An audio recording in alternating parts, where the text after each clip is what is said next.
What's the importance of using high-quality essential oils? Well, let's listen to this podcast. Ever walk into a store, see a wall of essential oils, Yeah. and just think, where do I even start? Right. It can be so overwhelming. It really can, yeah.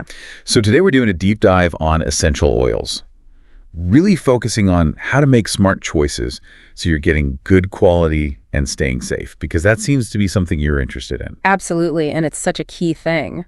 Yeah, so this source we're looking at really hones in on this whole high-quality essential oil thing.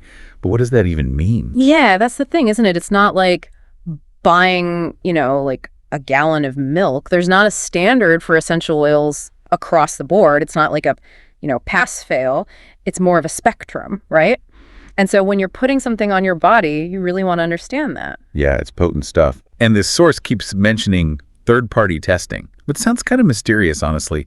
What is that exactly? What are they testing for? Yeah. So think of it kind of like, essential oil detectives.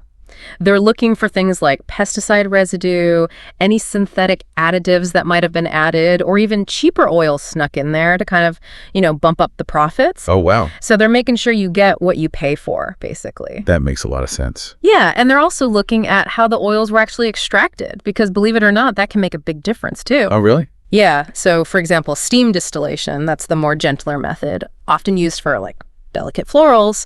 And then you've got cold pressing, which is great for citrus, preserves those lovely bright aromas. So yeah, the method really impacts the quality of the final product and how therapeutically viable it's going to be. I'm learning so much. Okay, so there's this quote from the source that I wanted to ask you about because it made me think.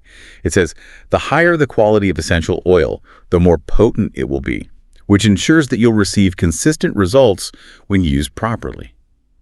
So are they saying that a higher price tag equals better, more noticeable results every single time? Well, I wish it were that simple. Right. And it makes sense though, right? Yeah. If you think about it, a cheaper oil, it might be a bit like, that watered down juice we were talking about. Not as potent, less aroma, less of the good stuff. Right. And then a premium oil is like that freshly squeezed juice, concentrated, packed with all that natural goodness.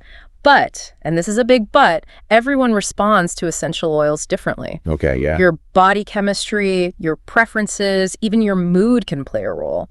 What works wonders for one person might not do a thing for another. So it's kind of like finding what works for you. Exactly. It's about finding what works for you. So with all this in mind, it seems like the main takeaway here is that not all essential oils are created equal. Quality really matters. Absolutely. It matters for your safety and for getting those results you're looking for.